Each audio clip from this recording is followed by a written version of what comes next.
Alright guys, now that we know how to change the background color, let's spice things up even more. Let's learn how to add images as the background. So the first thing that we need to do is make sure that we have our body tags in here because that's what we're going to be editing, that background of the body.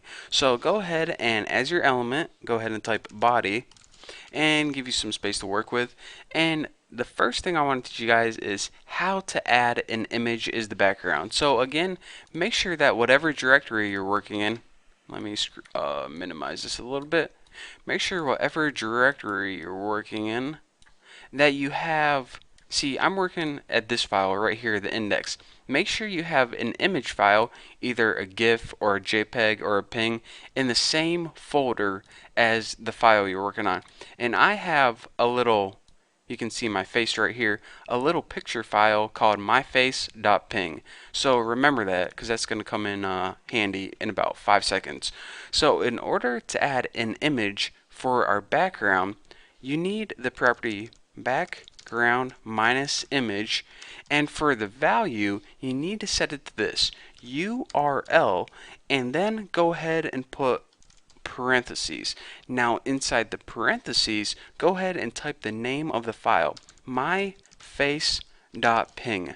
Now go ahead and add your semicolon, and this is how you change the background image. So a lot of you guys might think that just put background image and then the file name. No, that's not it. Make sure you have that URL or it's not going to work. So let's go ahead and save this and see what we get. Pretty sweet looking website. This is actually one of the prettiest websites I think I've ever created in my life. Pretty sweet. Just a bunch of Buckies. It kind of looks like kind of reminds me of that Brady Bunch intro where there's like 9 people. There's a story of some dudes named Bucky. You know, okay, I'm just gonna, I better stop singing. So anyways, you're saying, alright, Bucky, your face is beautiful, but we don't need 80 of them right there. Well, if you just have an image and you just want one image and you don't want it to repeat, then you can change that as well. I mean, by default, as you saw, the image is just going to repeat both left and right and up and down. It's going to tile itself. So you don't always want this effect. So in order to make it not repeat, go ahead and type background minus repeats, and as the property you can either have it, I think it's like repeat on by default or something. Anyways, default is what you saw. If you don't want it to repeat, then type no repeat and check it out. If we save this and refresh, we see we only have one image that doesn't repeat. So if you made this big cool background that some images are made for repeating, some aren't. So anyways, no need to explain. So that is how you get an image not to repeat. And I just shook that, and since I have Windows 7, it closed everything. So let me open everything back up, and yeah, make sure we got that. So anyways, that is how you make it not repeat. But if you're saying, alright, but what if a special case scenario comes along that I only want to repeat it left and right, or dang it, now my Camtasia shut, there we go. My screen recorder shut down. I didn't know how long I had on my video, but I gotta remember not to shake any windows again, I guess. But anyways, sometimes you're gonna come across a situation where you have this image, but you only want to tile either left or right or up and down. So you can do that using the same background repeat property, but instead of no repeat, go ahead and change to repeat minus X, and this is going to tile it, let me show you, left and right in the x-axis. The x-axis is left and right, y is up and down, and z is forward and backward. But since we're working with a computer screen, we don't have z. So, just a little tidbit of information. So that tiles it left and right. Y, if you repeat it, tiles up and down. This kind of reminds me of, when you go to the mall and you put like $1 in those photo booths.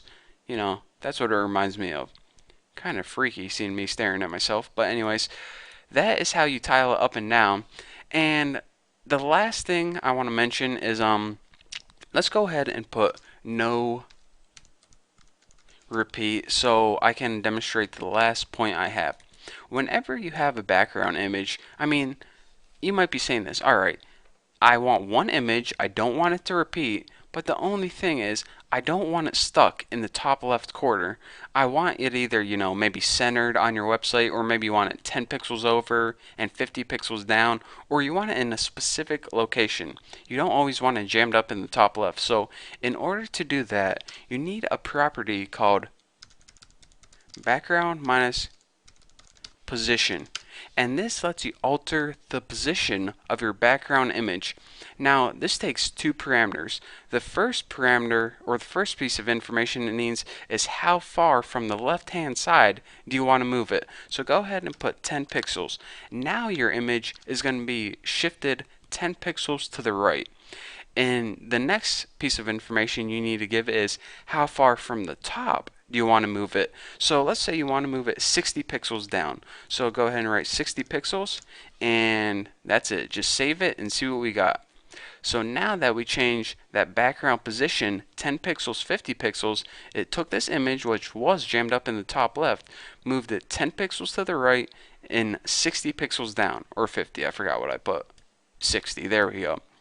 But we're saying, alright, that's pretty cool, Bucky, but I don't, let's say I want something like, I want this picture centered on my web page, but I don't know how big their browser window is going to be. So how am I supposed to guess how many pixels? Well, lucky for you, not only can you do this with pixels, but you can also do it as percentages. So if you want it 60 pixels down, but you want it centered, then just go ahead and say, alright, move it 50% from the left. And this is going to center it left and right, or horizontal, whatever. So let's go ahead and save this and see what we got. Since it's 50% to the left, that means there's 50% to the right. That means your background image is perfectly centered in the middle of your website. So this is perfectly centered left and right, and it's also down 60 pixels.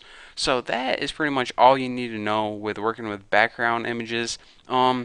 Again, there's probably some more, but this is pretty much the core foundation of working with background images. So if you understand this, then you should be good to go from now on. So anyways, that's all I have for you guys for this tutorial. I know I threw a lot at you, but you can always watch it again if you didn't catch anything. So thank you guys for watching. Don't forget to subscribe, and don't forget to check out my website.